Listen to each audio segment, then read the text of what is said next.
Justice delay is justice deny. उशिरा मिळालेला न्याय हा न्याय नसतो. हे वाक्य आज आवर्जून सांगावं असं वाटतंय.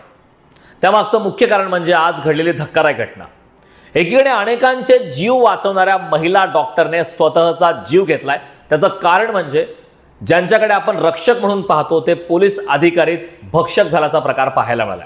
साताराच्या फलटणमध्ये धक्कादायक घटना घडली. एका महिला डॉक्टरने आत्महत्या केली. आत्महत्येच्या पूर्वी त्याने आपल्या डाव्या हातावरती 7 ओळी लिहिल्यात, ज्यामध्ये आत्महत्येचं कारण, आत्महत्येस जबाबदार कोण आहेत या संदर्भातली सविस्तर माहिती त्या हातावरती लिहिलेली आहे.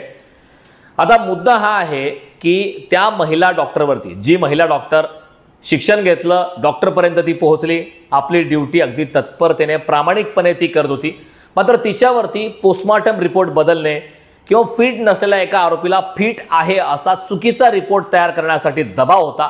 गंभीर बाब म्हणजे लोकप्रतिनिधी, ज्यांना जनता निवडून देते, त्या लोकप्रतिनिधींचा सुद्धा दबाव होता. अगदी अशी सुद्धा माहिती आली की पोलिसांचा दबाव होता, राजकारण्यांचा दबाव होता. आता एका खासदाराचं या संदर्भातली माहिती मिळते की खासदारांचा दबाव होता. खासदारांच्या पीएनचा 2 वेळा फोन आला. खासदार नेमके कोण आहेत याबाबतची अद्याप कुठल्याही प्रकारची माहिती नाही. मात्र यामागे आता मुद्दा हा प्रश्न उपस्थित होतोय की रिपोर्ट बदलणे, आपल्या सोयीनुसार रिपोर्ट बदलवून घेणे, त्या प्रकारचे पुरावे नष्ट करणे, हे गंभीर प्रकार अनेक वेळा आपण ऐकतोय. सर्रास आता सुद्धा हे प्रकार घडत आहेत आणि त्यासाठी दबाव टाकला जातोय. राजकारण्यांचा फोन आला, पोलिसांचा दबाव होता, हे फॅक्ट आहे. मात्र एक मुद्दा हा उपस्थित होतोय की ती महिला डॉक्टर आज आपल्यामध्ये नाही, तिने आत्महत्या केली. मात्र एक गंभीर प्रश्न हा आहे की तिने आपल्या डाव्या हातावरती 7 ओळी लिहिल्या. म्हणजेच काय तर यंत्रणेवरचा अविश्वास यामध्ये स्पष्ट दिसतोय की त्या महिलेला अगदी असं वाटलं की सुसाईड नोट लिहिली तर ती सुसाईड नोट घाळ केली जाईल किंवा ती बदलली जाईल किंवा तिचे हस्ताक्षर किंवा कोर्टात परत पुरावे नष्ट केले जातील.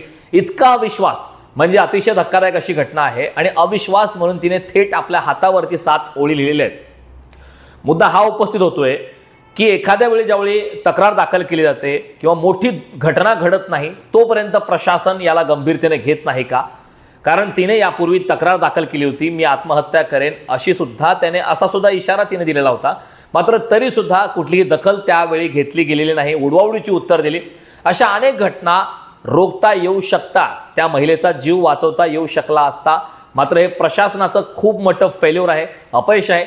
या संदर्भात आता गृहमंत्री काय कारवाई करतात? सध्या तरी तपास सुरू आहे, त्यांचा शोध सुरू आहे, कारण 2 आरोपी फरार आहेत. अतिशय धक्कादायक अशी घटना आहे. यावरती आपली नेमकी काय प्रतिक्रिया आपण कमेंटद्वारे कळू शकता. यासारख्या ताज्या अपडेटसाठी पुढारी न्यूजला फॉलो करा.